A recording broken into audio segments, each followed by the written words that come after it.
नमस्कार दोस्तों, स्वागत है आपका आज 10 सच्ची न्यूज टुडे पर। आज हम आपको वो खबरें बताएंगे जो गोदी मीडिया बताने से डरती है।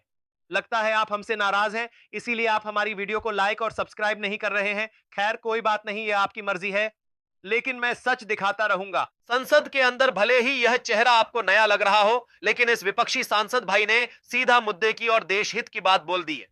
इन्होंने एक कड़वा सच देश के सामने रखा कि आज हमारे देश की न्यायपालिका, कार्यपालिका और शासन का सारा समय मस्जिद के नीचे मंदिर और मंदिर के पीछे क्या है जैसी चीजों को खोजने में जाया किया जा रहा है।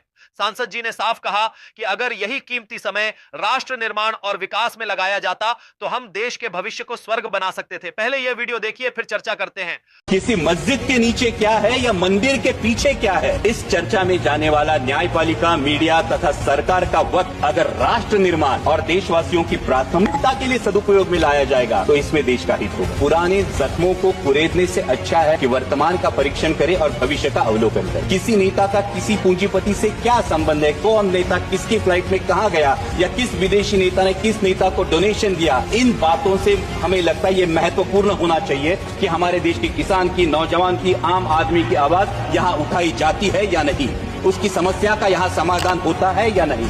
दोस्तों, इन्होंने बिल्कुल पते की बात कही है। आज देश का आम आदमी अपने ही देश में डर डर के जी रहा है।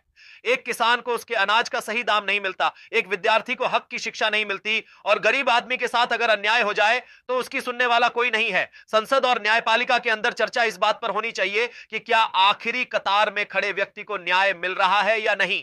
राहुल गांधी जी ने भी पहले चेतावनी दी थी कि निजीकरण के नाम पर देश को कुछ चुनिंदा अरबपतियों के हवाले किया जा रहा है। आज हालात यह हैं कि मिडिल क्लास और गरीब की आवाज दबा दी जाती है, चाहे वो कितना भी सच्चा क्यों ना हो। दोस्तों, हाय, अभी हाल ही में खबर आई थी कि एक व्यक्ति जो 25 सालों से जेल में बंद था, उसे अब बाइज्जत बरी किया गया है। सोचिए, उस इंसान ने अपनी जिंदगी का आधा हिस्सा उस जुर्म की सजा काटते हुए बिता दिया जो उसने किया ही नहीं था। क्या उस व्यक्ति के वो 25 साल ये सिस्टम वापस ला सकता है? यही कारण है कि हमें ऐसी शासन प्रणाली और न्याय व्यवस्था की जरूरत है जो किसी धर्म या राजनीति के पीछे भागने के बजाय एक इंसान को इंसान समझकर उसे समय पर न्याय दे। जब तक हमारा सिस्टम आम नागरिक के लिए मजबूत नहीं बनेगा, तब तक विकास की सारी बातें खोखली हैं। आप सांसद जी की इस बात से कितने सहमत हैं? नजर डालते हैं दूसरी बड़ी खबर की ओर। दोस्तों, इस खबर को सुनकर आपके रोंगटे खड़े हो जाएंगे। जिस चीज का डर था, आखिर वही हुआ।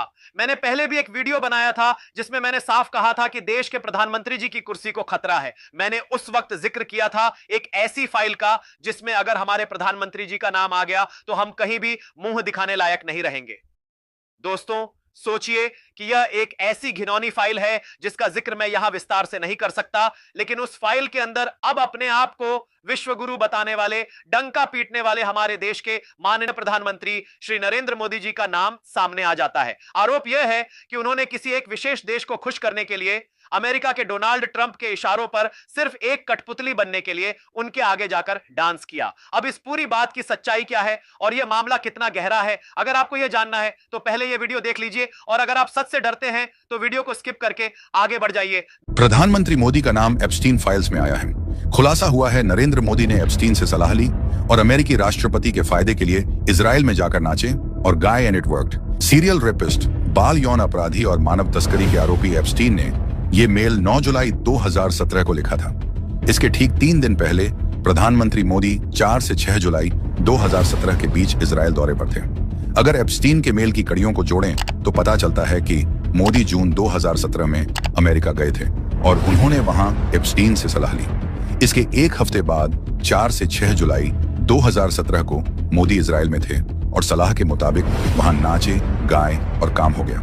इससे साफ है कि नरेंद्र मोदी का एप्स्टीन से बहुत ही गहरा और पुराना नाता है, जो देश के लिए शर्मनाक है। ये पूरा मामला राष्ट्रीय गरिमा और अंतर्राष्ट्रीय प्रतिष्ठा का है, जिसके लिए प्रधानमंत्री मोदी को जवाब देना चाहिए। नरेंद्र मोदी बताएं कि वो जेफरी एप्स्टीन से कैसी सलाह ले रहे थे। मोदी अमेरिकी राष्ट्रपति ट्रंप के किस फायदे के लिए इजराइल में नाच और गा रहे थे। दोस्तों, आपका ज्यादा समय नहीं लूंगा, लेकिन मुझे देश की चिंता है, इसलिए पूरा सच सुनकर जाना। अब यह खबर देखिए। उससे पहले अगर आपको भी है बीपी की समस्या, तो आप अब घर बैठे चेक करें और नियंत्रित करें।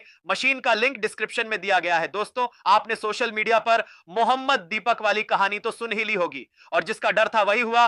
पुलिस ने कार्रवाई करनी शुरू कर दी, लेकिन दीपक और उसके दोस्त के खिलाफ। और नफरती चिंटू अभी भी खुलेआम घूम रहे हैं। जिनको नहीं पता मैं बता दूं, उत्तराखंड के कोटद्वार में एक मुस्लिम बुजुर्ग पिछले 30 सालों से स्कूल के बच्चों की ड्रेस की दुकान चला रहे हैं, लेकिन वहां नफरत फैलाने के लिए व्हाट्सएप यूनिवर्सिटी के बेरोजगार और खुद को बजरंग दल बताने वाले कुछ गुंडे पहुंच जाते हैं। वो बाबा को धमकाते हैं कि दुकान का नाम बदलो। तभी वहां काम करने वाला एक हिंदू युवा दीपक कुमार अपनी इंसानियत और जमीर को जिंदा रखते हुए उन गुंडों के सामने चट्टान की तरह खड़ा हो जाता है। पहले यह वीडियो देखिए कि कैसे एक अकेले युवक ने पूरी भीड़ की बोलती बंद कर दी। देखा आपने? जब दीपक ने उन गुंडों की आंखों में आंखें डालकर कहा कि मेरा नाम मोहम्मद दीपक है, जो उखाड़ना है उखाड़ लो, तो वो गीदड़ एक बार तो वहां से भाग खड़े हुए, लेकिन थोड़ी देर बाद वो झुंड बनाकर फिर वापस आए। अब आप सोच रहे होंगे कि पुलिस ने दीपक को सुरक्षा दी होगी। नहीं दोस्तों, इस देश में जो हमेशा से होता आ रहा है वही हुआ। पुलिस ने उन गुंडों के खिलाफ न तो कोई एफआईआर की और न ही कोई कार्रवाई। उल्टा दीपक का जो दोस्त उसका साथ दे रहा था, पुलिस ने उसे ही धक्का मारकर गाड़ी में डाला और थाने ले गई। आप मेरे पीछे वीडियो में साफ देख सकते हैं कि पुलिस किसको सुरक्षित कर रही है।